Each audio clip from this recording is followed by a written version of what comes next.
Welcome everyone to the Lofi Poli Sci podcast. I'm your host, Michael Pickering. That's right, Lo-Fi's and low fidelity, low quality, in your face, messy as can be global news show.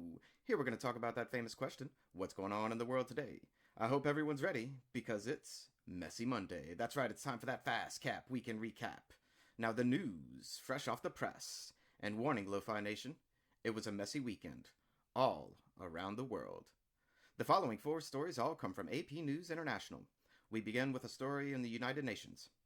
UN atomic watchdog head calls for access in Iran. Well, good luck with that, buddy, because nowhere in the story did I see any response from Iran.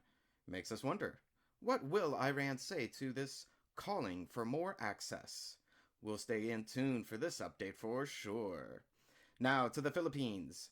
Philippine journalists convicted of libel given 6-year term. Philippines, come on now. President Duterte says this isn't an attack on press freedom, but simply implementing the criminal code of the country. Sure, you run with that, Duterte, and see if the world buys what you're selling. Off to Cape Verde we go, off the coast of West Africa. Cape Verde may send suspect to U.S. without extradition treaty. The implications. Lo-Fi Nation, nowhere is safe. Watch yourself. The person in question is a businessman from Venezuela. What a surprise that the U.S. wants him. And mentioning the U.S., but to Russia we go. The headline: American convicted of spying in Russia gets 16 years. We've brought you multiple updates on this story over the past 2 months. Now it's final. Russia has given the former U.S. Marine, in Russia's opinion a spy, 16 years for spying. The U.S. response? Well, they didn't like it very much, but we'll see if they actually do anything about it.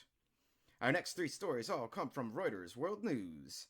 And of course, the U.S. is in the mix of it again. The headline: UN writes body to examine systemic U.S. racism and police brutality. Damn, UN.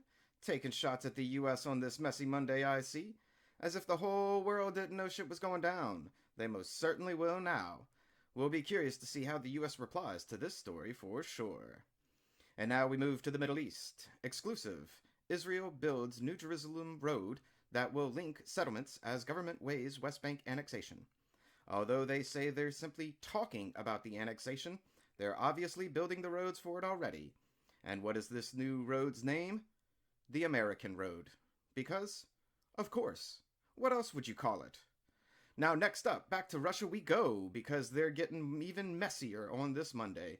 The story: Russia accuses scientists of treason for passing secrets to China, lawyer. Well, surprise, surprise, Russia taking shots at China today. If the sentencing of a U.S. person for spying is anything of a signal, then this case is already closed. But we'll be watching closely for more developments moving forward. And mentioning moving forward, we're on to our last 3 stories of the day, all from the BBC World News. To West Africa we go. Nigeria's Boko Haram crisis. UN appalled by twin jihadist attacks in Borno. In the attack, both civilians and soldiers were victims. This comes after a month of stories about West African coalitions coming together to fight Boko Haram. This appears to be the group's retaliation to those operations. We'll be keeping a very close eye on this for further developments throughout the week. To Australia, but really China, we move to now. The headline: Australian sentenced to death in China for drug smuggling. Damn, China. The guy only had 16 pounds of meth on him. I mean, come on. Is 16 pounds of meth really worth taking a life? Australia is objecting to this sentencing. We'll see how things go, though relations between the 2 countries are already tense. And a last piece of messiness to send you on your way for the day. Back to the U.S. we go. Top U.S. court backs protections for LGBT workers. And here we go, Lo-Fi Nation. The U.S. Supreme Court decided in a 6-3 decision that firing an individual for their sexual orientation or for being transgender officially breaks the civil rights laws. So what does it mean? These are now protected classes against discrimination in the workplace.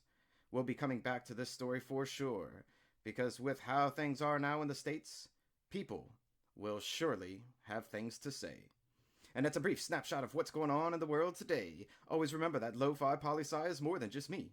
It's the we that we be. Write in with questions or comments to lofipolisci@planetmail.com. Thanks for listening. Stay safe, wash those hands, and I'll see you on the next episode of the Lofi Poli Sci podcast. Pickering,